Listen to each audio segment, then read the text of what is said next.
Hi, this is PrivateerStation, and today we're bringing you another of a series in Yulia Latynina's channel about Putin's wonder weapons, Wunderwaffen, or perhaps Wunderwaffles, which is a more appropriate name for these things that he's been threatening the whole world with. Yulia is going to discuss different aspects of those with Michael Nacke. He's another Russian opposition blogger, journalist, radio person, who's also in exile right now due to the criminal prosecution on the pretense of defamation of Putin's army. So, without further ado, enjoy. Russia is fighting in Ukraine with conventional weapons. The usual ones, very often very old. It has a lot of it, huge reserves of it, and initially Russia had advantage at the early stages of war with these weapons. But now we see some parity emerging up. Russia wanted to preclude the other world from interfering in this war that Putin announced on the second month of 22nd year. And what Putin was doing about that? He was threatening the world about the nuclear triad. So Putin is using his nuclear capabilities as a blackmail tool to prevent other armies, other nations from closing Ukrainian skies or bringing their troops to the ground, because that would lead to much faster demise of his troops there. Do you think that Putin will use these weapons? I don't think so. I think it's propaganda. I think he's just trying to blackmail everybody. However, Russian propaganda keeps talking about all different systems they have, avant-gardes, Sarmats, and the others.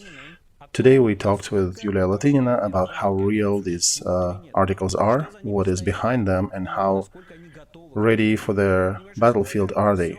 A little spoiler, everything with them is very similar to the situation with everything else in Russian army. But it's a detailed conversation that I think you may appreciate. And do not forget to like, share, and subscribe. And here is our conversation with Yulia. Hello, Yulia. You've been doing a lot of research, doing a lot of journalist research into Putin's wonder weapons and nukes and other systems that they've been blackmailing the West with. For now, they are still not listed as active munitions in Putin's army. They're deferring that by another year.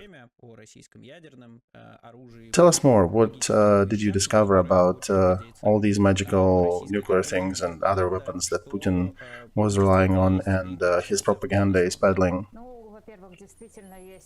Well, first of all, Putin has the weapons that Soviet Union had. ICBMs, he still has those. Probably about 1,420, a little more than United States. Just a little more by maybe 20 or a couple dozen. It's difficult to tell how many of them are functional because Vladimir Osechkin recently published a bit of research. There are two people who fled and talked to him. One of them is a physicist, nuclear physicist. Another is one of the FSB guys who was working with that physicist. And they're telling very peculiar stories. So, if one believes what they're talking about, they probably are not in the best shape. Remember Russian tanks? When Putin invaded Ukraine, 10 to 15% of those tanks were not functioning. They were just stopping and breaking. So one can presume that there is a certain chunk, certain share of these missiles that are not capable to fly.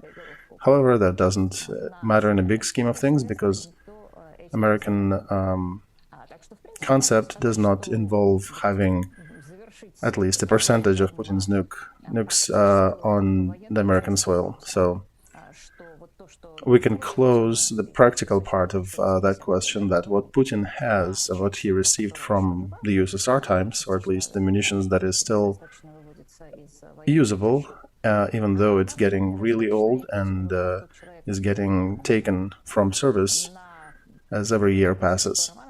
It reminds that fantastic story when some guy found some super weapon, almost like a Death Star, at some garbage pit, and he's threatening with that the whole world.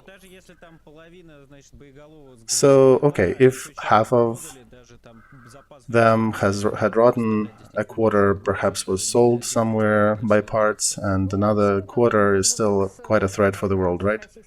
Yeah, same thing as with tanks. Russian tanks are pretty bad, but they did bring quite a bit of damage to Ukraine.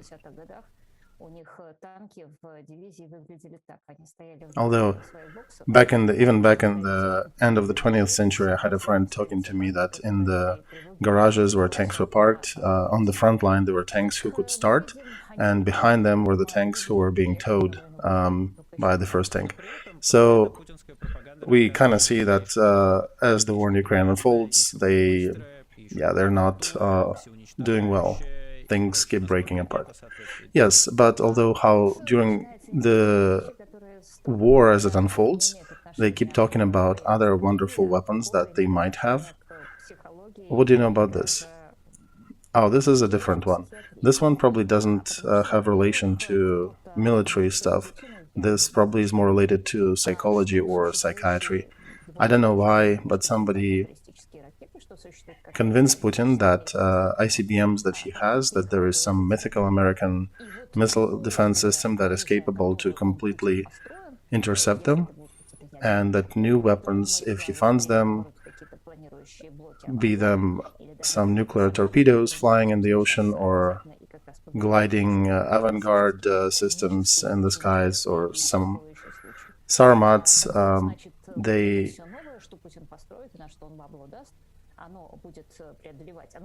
they likely will be able to avoid detection and avoid anti-missile systems of the West. Very reminiscent of gypsies on the fair coming to you and asking, hey, if you give me money, I'll take that curse off you. So somebody promised him to take off that curse of anti-missile defense if he paid the money. So let's take one of them. An old Soviet missile that was put to service, R-36, almost 30 years ago, SS-18 Satan, also known like that under that name in the West. Beautiful creation, horrible but beautiful. It has 2 stages, has 40 fake targets, dozens of warheads. It goes into space, then goes back into the atmosphere, and it has a speed of over 40 times the speed of sound, and it's not due to any technical advancement. It's just because of the nature of physics when something falls from space onto Earth. So Putin liked to threaten everybody and say that we have new missiles that can fly over the North Pole, over the South Pole, and can still reach the target. By the way, even that capability of Satan that used to be a big concern actually was the foundation of the treaty for limiting the nuclear arsenals between USSR and USA. And indeed, it's a strong vehicle that can take, in its civilian configuration, is called Dnieper. It can take up to 4 tons into low Earth orbit of payload. So these systems, they exist, and they do fly like a proper ICBM. There is no mythical anti-air, anti-missile defense system that can completely annihilate this threat. So hypersonic warheads exist without Putin's wishes for them. So then one can ask a question, why would they advertise a new missile instead of Satan? Well, thing is, Satan is almost 50 years old. It was developed back in USSR in the Ukraine research facility. And it's an old system. It has very corrosive fuel. So whenever it's put on battle service, it's being fueled with hydrogen. It corrodes things like crazy. So then you have to take it out and pour it out at the end of service. And it's getting more and more defective at the fuel end of it. So problem is that by 2018, according to some data, Putin only had about 48 of those left. We don't know how many of them are left now. And now they're talking about that research of another missile. Basically, they were trying to replace Satan with a new one, with the exact same equivalent, only built in Russia, because Satan was built on the territory of Ukraine, and they're trying to recover the capacity to build them, because they cannot build Satans anymore. And that's what he was concentrating on. So do you think Putin actually believes that cartoons he was showing are basically talking about the old USSR weapons and it's not a new weapon that he was talking about? It's a good question. I indeed think that they are trying to replace Satan with a new one, because the only problem that Satan has is that it was being assembled in the Ukrainian Soviet Socialist Republic, and it was in the southern facility in Dnieper, which is on the territory of Ukraine, which they recently shelled with their missiles. So one can pose a question, why don't you build the same article in Russia?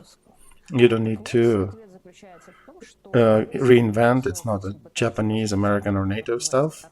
So the answer is that for 8 years, Putin has been trying to build Sarmat, which is basically a replacement for Sarmat. Even American classification just calls it Satan II. And every time Putin talks about it and says that this missile can go into space, that warheads will be falling down on Earth with hypersonic speed, that this missile can fight American anti-missile defense systems successfully. This is a complete trash. It's, imagine somebody coming to you and saying, I have a wonderful, wonderful car, it has 4 wheels. People will look at you as an idiot, because you should know that usual vehicle has 4 wheels, right? And maybe some of them has 3, but those are exceptions, and they're not much worse than the ones with 4. And also it has transmission case. So that's what he's kind of peddling. And this is a good answer to how Putin's military-industrial complex is structured, because now, 30 years after destruction of Soviet Union, Putin's complex has degraded itself so far down that they cannot even replicate the missile that doesn't have any foreign components.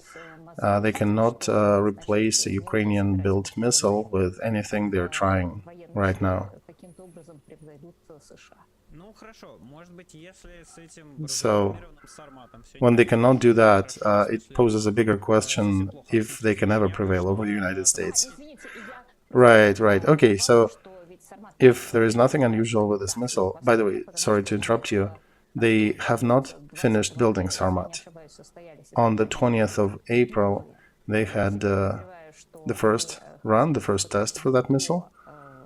And this year, I suspect they wanted to test it before the war in Ukraine, but instead of that, in January, they managed to get Tu-160 to fly, which can be called, with the words of the classic sci-fi author, that's just a flying box. And that is, actually, to be more accurate, let's call it a flying chest, because flying chests are not great. They cannot really go far or fast. And they actually boasted when they launched it. They said that they digitized the blueprints, and that was a whole new level of Putin's military system that basically announced that they digitized the drafts. Indeed, that's an interesting milestone. I don't know if American Intel services had to find a new classifier for that achievement. Remember, right, the big, huge pieces of paper, rolls of paper of the Soviet times that now they're somehow digitized. Amazing. Anyway, I did not dive deep into those technical details, but I was tracking the list of weapons that they actually have in service, and Sarmat never made it. It's not in the list of things available to Putin's army. They also very often boast with Kinjal, a dagger, another system that they say it's amazing and it's effective and it can resolve a lot of things and everything is cool with it and it destroys everything great and nothing can stop it. So can you tell us a little more? Perhaps there's something hidden or fantastic that is an envy not of NATO generals but the whole world? All right, Michael, we promised to talk only about the nuclear munitions, but we don't even need, speaking of Kinjal, dagger, one doesn't need to go in theory. You can see how they are being used in the war in Ukraine. I was expecting to see some Kinjals flying in Ukraine war because it is indeed uninterceptable because it's hypersonic speed. But the problem is that we haven't seen much of them. It's a very boutique weapon. It's basically the same Iskander missile, only it's being attached to the interceptor, who was designed for actual complete other service in the military. As a friend of mine, Ukrainian military pilot Roman Svitan told me, basically if you attach Iskander to MiG interceptor, you almost imagine attaching a buggy to Mercedes. It just annihilates a lot of capabilities of that interceptor, and actually the first one that did the test runs couldn't even stop in time and ran out of landing space when it was transporting it. And you cannot... Somebody mentioned they have you can put 3 of them per plane, but in reality, if it's military configuration, you can only put 2. You can put 3 only for transportation. So one of these Kinjals was used to shoot up Vinnytsia in Ukraine. Remember when they shot up the officer's house over in Vinnytsia, they shot calibers at it, 4 were intercepted, 4 hit that building, killed a lot of people, children.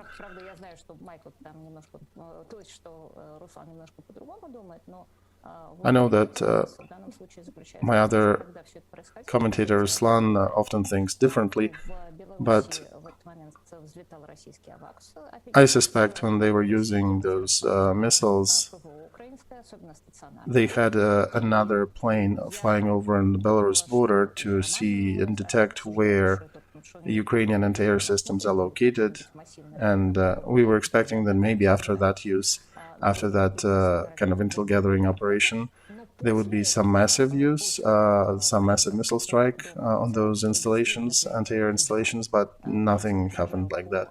But after that initial strike, they did indeed use Kinjal, and they hit an airport in Vinnytsia, and even though Ukraine denies much damage, they actually did destroy quite a bit on this airport, and that missile was indeed uninterceptable. So with calibers, with wasting 8 calibers, they used 1 Kinjal on their airport. But that's just one instance of how they used it. From the strategic standpoint, although it doesn't matter, because it appears that Russia has just very few of those. This is another problem of Putin's military-industrial complex. They are boutique production. They can make 1 or 2 or under a dozen, but they cannot make a conveyor production. They do ask for more money, but they're not capable to produce things en masse.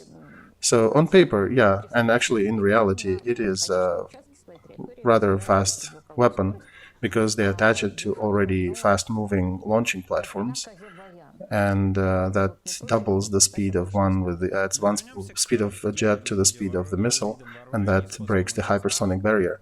However, in the bigger scheme of things, it's the same old Iskander that flies at a certain speed, has certain parameters, it's nothing new.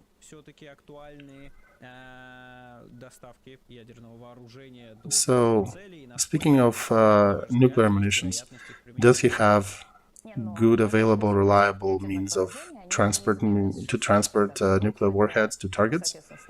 Well, that goes back to 1960s. It's strategic bombers, first of all, which were the first in the triad of delivery means. And in our age of satellites, they're completely inadequate. That's one of the reasons why aforementioned Tu-160 will never reach any area from where it can use nuclear munitions. Same as its American counterparts of these bombers that are not really used for active attacks, they're just used for standoff engagement mode. Basically, when you get to the border behind which there is a threat from enemy, and you launch some missile from that position and then fly back to your airport because you cannot get closer to the target. And imagine, yeah, all these days with changeable geometry of wings, imagine how heavy this equipment is, because this is past century. Because these days, besides satellites, we also have new methods to control planes in flight. There are new electronic systems that allow to control airplanes that 50 years ago would be aerodynamically unreliable. So the concept of wing that came to, of a single wing that came to replace the ideology of wings that change angle, that change shape. So yeah, when somebody brings up dust of old things from middle of 20th century, that only causes a smile. That's, you know, if they took up the gun and say, here we have a Tsar cannon that shoots nuclear munitions for the whole 4 miles.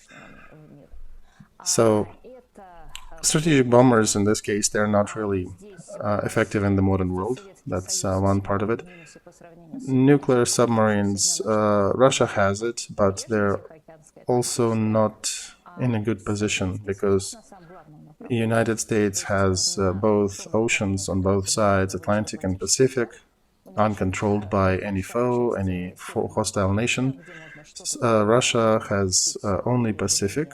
Even that is somewhat controlled by NATO, so they're monitoring what's going out, and also they had some capability to launch from the northern seas, but NATO added sensors to the bottom, so it's nearly impossible to leave Russian waters and not be detected by those. And as I had other military and physicists talking about nuclear submarines, why did Soviet Union even build them? They built it just to have something to parry the American submarines. There was no strategic deep thought put into that. And the third part that is not so skeptical, ICBMs are definitely a functioning part of that triad. Any of those that are still capable of flight can perform its task rather full. The task of a nuclear bat that is used to threaten the West and Europe. But, you know, all the gangsters, they love it when somebody comes to them and says, you know, I have one thing that, like Aladdin's lamp, that you can rub and everything changes. This is a wonder weapon. Everything before that was nothing, that was just shit. And if you buy this one, you will have the upper hand in any conflict. So they managed to peddle it to Putin. And remember, he was talking to the audience with burning eyes about this gliding block avant-garde that could also be used. It has some wings. In his message in 2018 to the Federal Assembly, he said that this thing can maneuver horizontally and maneuver altitudinally, and the problem is that whatever he's describing, even earlier warheads were not interceptable. So when he's talking about that wonder weapon that only posed a lot of questions, why on earth did you even invent that? And in speaking of these wings on the nuclear warheads, do you know who was the first one who tried to put wings on missiles? I think it was fascist Germany. Why did you decide that? Yeah, probably intuition in 6 months of this war and looking into all kinds of weaponry. Indeed, many things that Putin is boasting that has no analogs, it's been taken from 1950s of the past century. These are the projects that neither United States nor USSR went forward with. They were described as concept, tried, but never produced.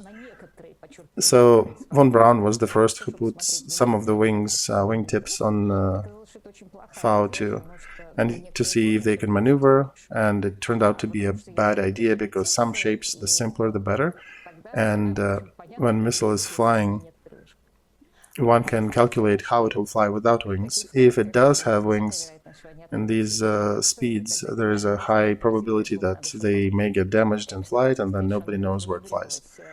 One can say that, yeah, it may maneuver, but even for nuclear missiles, it does matter if it misses the target by 100 kilometers. And the other problem with these missiles is that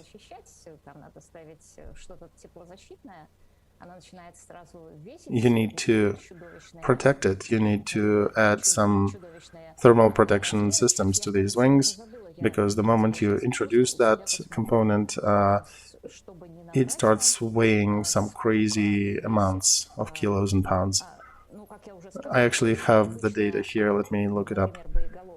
So, for example, the usual warhead, Satan's warhead weight is about 800 kilos, so 1700 pounds. And Avangard weight is about 4 tons. So Sarmat carries about 10 of the warheads. Avangard may probably carry 2 at most. So the previous systems that had 6 warheads, that can be replaced with maybe 1 Avangard. And then the question is, what is better? Because neither Satan's, Sarmat's, Stiletto, or flying flying slipper if you manage to launch it in space, America doesn't have a component in their anti-missile defense doctrine that would be intercepting all these warheads. I do hope that perhaps one day America will have that effective umbrella, but so far it doesn't, and then it doesn't make sense to compete with your own earlier technology and try to build something new. So basically, overviewing, Putin's Putin's regime failed to build anything new in 20 years of his power, right? So all these scary things that he's talking about is more like fiction or self-pacification. I think it's more like a new religion. You know, back in the days when people believed there are archangels flying in the sky, they were invisible and they are only to come down on earth in the Judgment Day time. And we're being offered to believe in the same things, and Sarmats and all that, and White Swans. Actually, they do have White Swan, that's Tu-160, the name for that old bomber, an obsolete vehicle. But I don't even think it's 90%. I think it's more than 90. It's close to 100. They're plucking different concepts from old days like Nazi Germany, and sometimes engineers are coming back to see if these work, maybe we can make them work these days, and every time they put it back saying no, it's not too reliable. And there are other reasons why other things that he talked about were never introduced, never built, because they were either too dangerous, too uncontrollable for the developers, and they were never built, but he keeps bringing and dusting them up and trying to amaze the world. So we probably can mention two of such systems. One of them was that nuclear torpedo Poseidon, another is a nuclear-powered Burevestnik. And he did mention that in 2018, that nuclear-powered system was flying. And Borisov and Kiriyenko got the medals of Hero of Russia, and at least some of the publications, Moscow Komsomol published that. And they did sort of journalism deduction saying that if they got these medals means that this system indeed flew well, and perhaps we do have it. That's an interesting, that's an interesting expert's research into the matter. So I want to say that Burevestnik, if we look at that system, this is a story that United States and Soviet Union were trying to build back in the 50s. Essentially, it's a flying reactor, flying nuclear reactor that has a hole in the middle to propel air through it and use it like a turbine. The only problem is that air passing out in the back of that engine becomes radioactive, and you essentially have a little Chernobyl flying over your head. And perhaps it may do something on the enemy territory, but while it's flying over your country, it's not healthy.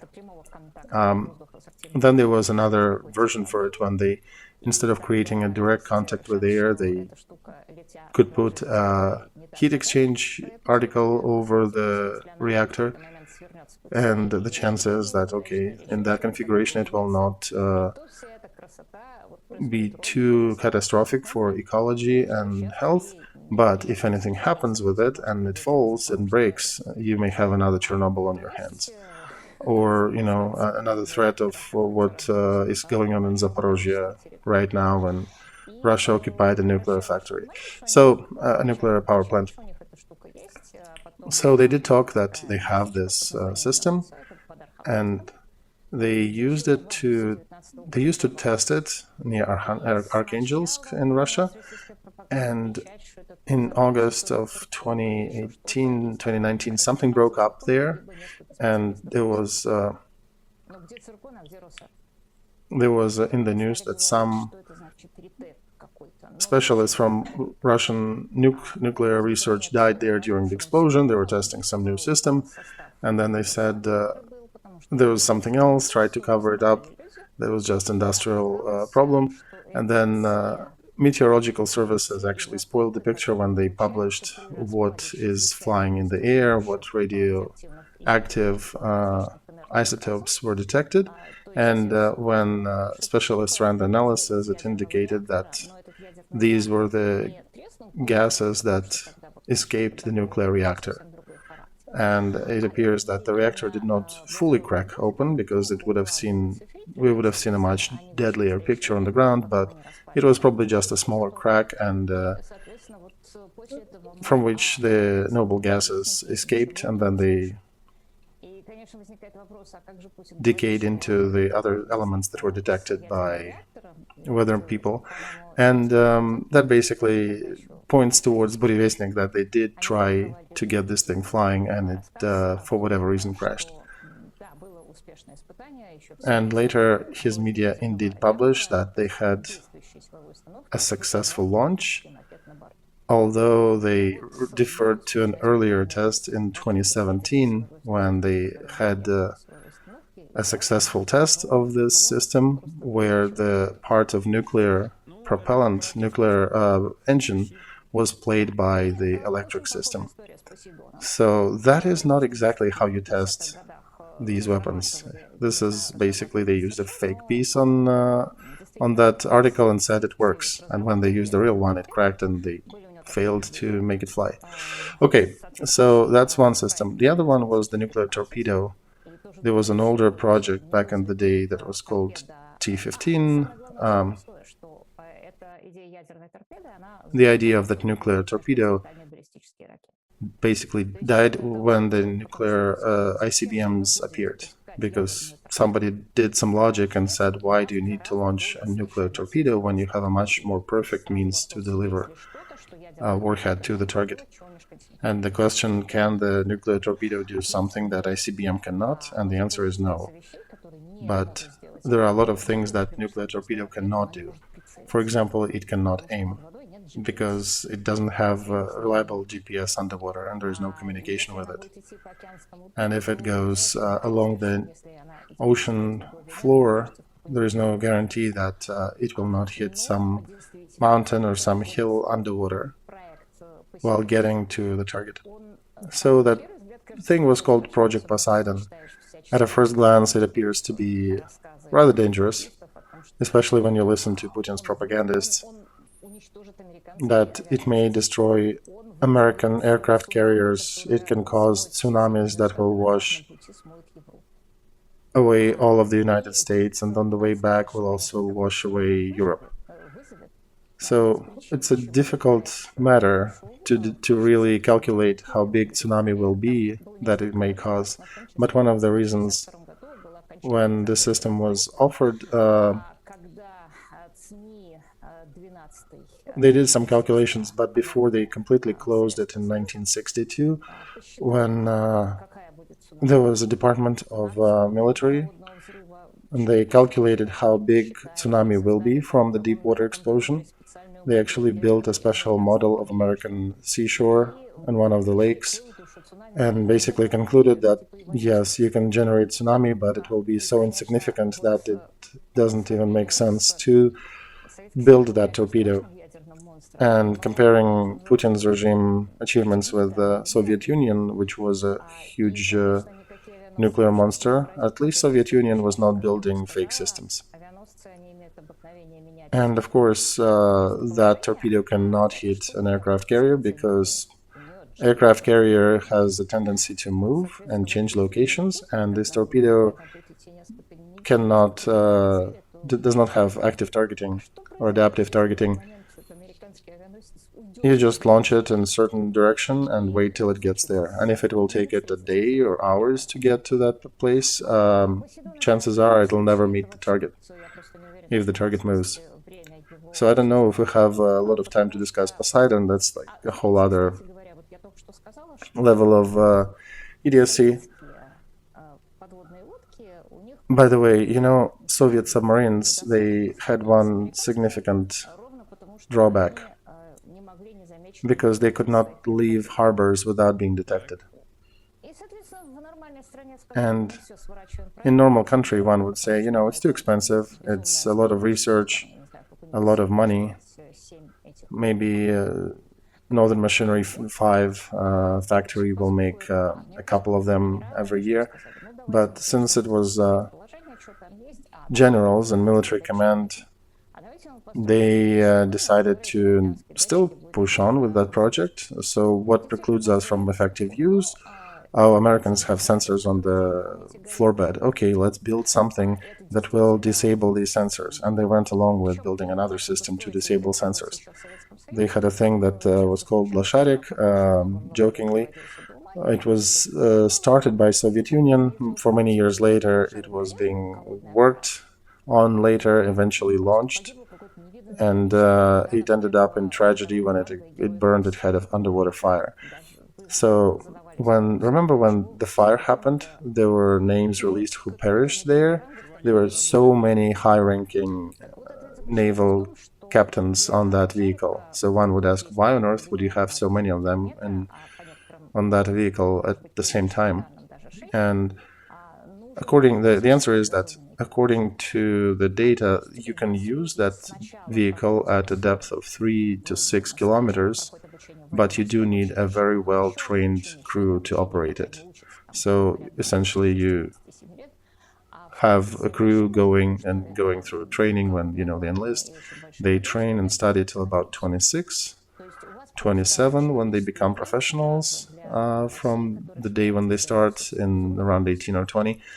And at 30 they retire because of the hazards of work. So it does cost you a lot to train people, and you only have a 3-year window maybe to use them. Alternatively, you can use the officers, and that's part of an issue they faced. So at some point, especially after that tragedy, when things didn't work out and people died, they figured, let's maybe build an autonomous version of it that will be able to destroy things without people being on board. And some people consider that Poseidon is development of that unsuccessful idea. So they're doggedly continuing to build torpedo and then the carrier for that torpedo. And I think they built a submarine Belgorod in 2019 that they launched. It was just launched in 2019, added to the battle service rather recently, and they wanted probably to have it operational before the war, but they only put it on battle service this year after the war. So the fact that it was roaming the waters for 3 years and they were not adding it to battle service, it tells you that it has issues. And it was being built actually since 1994 in Sevmash factory, and specialists have big concerns if that submarine can be quiet, how well it can perform tasks, because it's been a difficult project. And why am I talking about this Belgorod submarine? Because it very likely will be traceable. It is a loud submarine. And then if you can trace it, no Poseidon will be able to leave it. Because Poseidon is actually a pretty huge torpedo. It's big, it's not small. We don't know if they built Poseidon. I know they built Belgorod, but I don't think more than 6 can fit that Belgorod. And, you know, American submarines of the Ohio class have 24 ballistic missiles. Russian submarines carry 20 with splitting warheads. So then you have a question. WTF, why are you building all that complexity to achieve a weaker result? So instead of taking a submarine that has 20 ICBMs, just, you know, build more of those. Instead of this, you're building something that is blind as a mole. It can carry maybe 6. It can be followed, traced, and intercepted. And there's nothing it can do that ICBM cannot. There is one feature that this system can do that ICBM can't. You can mine a lot of government money to build it, and then boast and say, well, Mr. Putin, thank you, we managed to use that money to our liking. So, unfortunately, as they advertise these new systems, even if these are fake, the nuclear potential from the middle of the 20th century is still there, right? Exactly so. This is what's going on with conventional weapons of Ukraine. They were boasting that they have some Hermes Armata tanks, and there are no Armatas, there are no Hermes missiles being shot from the helicopters. Russian electronic interference system, that I'll make a separate show about that. That's another system to laugh about. And instead you see all these old vehicles, that BMPs and tanks, that are falling apart, yet they're still damaging Ukrainian infrastructure, killing civilians and destroying cities. I want to say that probably the scariest weapon that humankind ever invented is a club. You know, you can still kill your foe with a club. Remember back in the 3rd century BC, there were armies fighting with clubs, and they were producing those Bucha tragedies just like that. You don't need any high-tech weapons to duplicate those. I will leave a link to your channel under the stream. Thank you, Yulia. It's difficult to cover all the topics, and it probably will be a 7-hour worth show if we talk about everything, so we'll end it at this. Thank you so much, and goodbye. Goodbye.